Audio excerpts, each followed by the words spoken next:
Students, कैसे हैं आप सभी लोग। आशा करता हूं आप सभी लोग अच्छे से पढ़ रहे होंगे और अपने लक्ष्य की ओर बढ़ रहे होंगे। आपकी और मेरी मुलाकात हर वीडियो में डे बाय डे बढ़ती जा रही है। आज जो टॉपिक आपके सामने लेके आया हूं वो 11th-12th का एक अच्छा टॉपिक है, रिलेशन।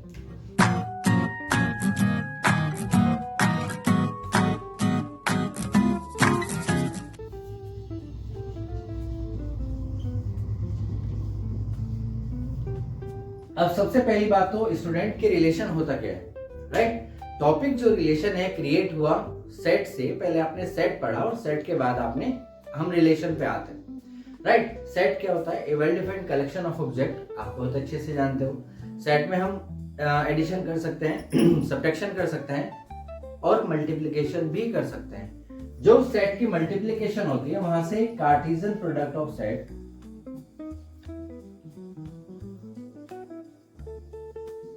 आप लोगों ने पढ़ा होगा, राइट। ये सिर्फ मैं इसलिए बता रहा हूं कि जिससे कि हम पिछले टॉपिक को अपने अगले टॉपिक से कनेक्ट कर सकें, राइट बच्चे।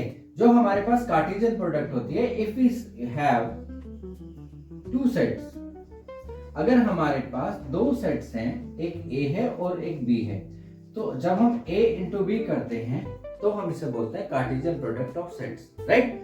कार्टेशियन प्रोडक्ट ऑफ सेट जब हम पढ़ते हैं बच्चे, तो इसके अंदर हमारे पास है ना ऑर्डर्ड पेयर आते हैं। जब हम प्रोडक्ट करते हैं तो हमारे पास ऑर्डर्ड पेयर आते हैं और यही कंसेप्ट जो है वो जुड़ा हुआ होता है हमारे टॉपिक रिलेशन से, राइट। यानी कि पहले हम सेट पढ़े, सेट से हम कार्टेशियन प्रोडक्ट तक आए, कार्टेशियन प्रोडक्ट के बाद रिलेशन पे आते हैं, राइट। हमारे पास जो रिलेशन है वो कनेक्ट होता है कार्टेशियन प्रोडक्ट्स ऑफ सेट से।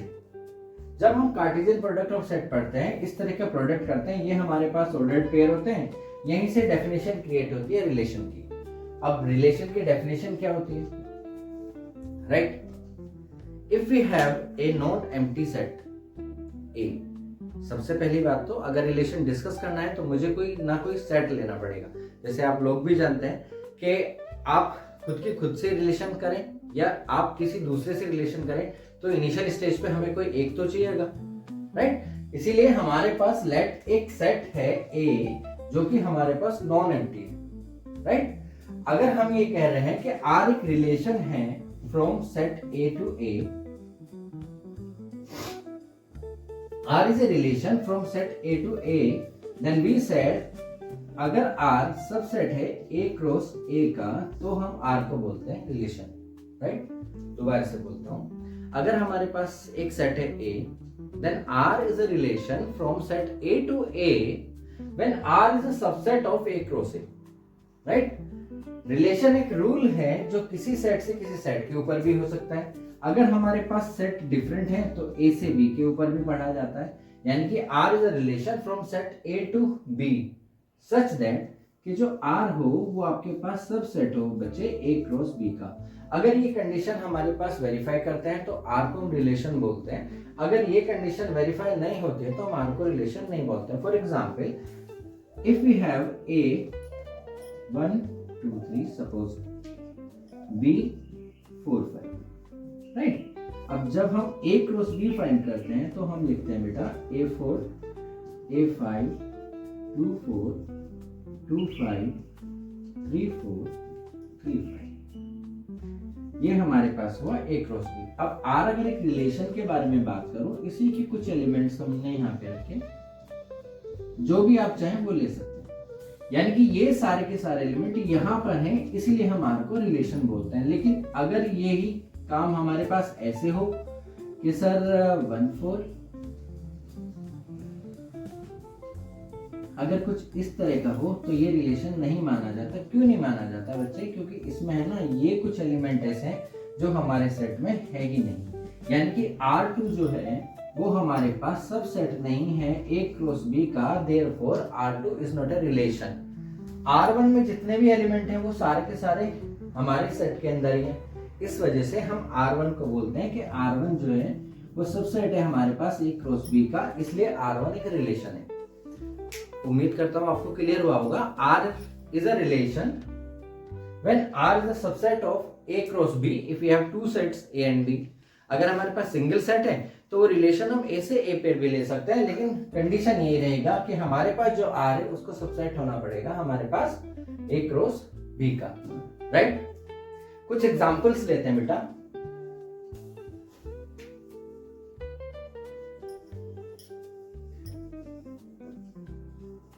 टाइप ऑफ रिलेशन में अगर हम बात करें तो सबसे पहले हमारे पास आता है वॉइड रिलेशन।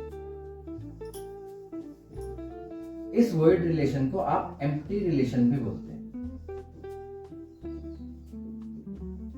अब जैसा कि हमारे पास जो शब्द है, शब्द से ही क्लियर हो रहा है कि एम्प्टी। एम्प्टी का मतलब जब हमारे पास आर के अंदर कोई एलिमेंट ना हो, इट मींस यानी कि नल सेट, राइट। अगर हमारे पास कोई सेट A है तो null set is a relation from A to A is known as void relation. इसको हम वॉइड रिलेशन या एम्प्टी रिलेशन बोलते हैं, यानी कि हमारे पास नल सेट एक ऐसा सेट जिसके अंदर कोई एलिमेंट नहीं।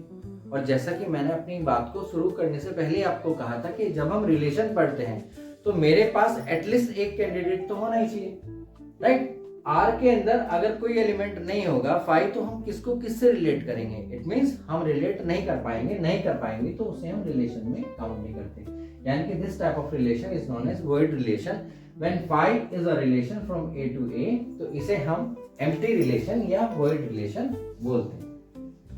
करेक्ट बच्चा? For example A is equal to 1 2 3 4, और मैंने कहा कि आपके पास R एक रिलेशन है जिसमें हम A B को रखें और हम ये कहते हैं कि A माइनस के B इज इक्वल टू 10।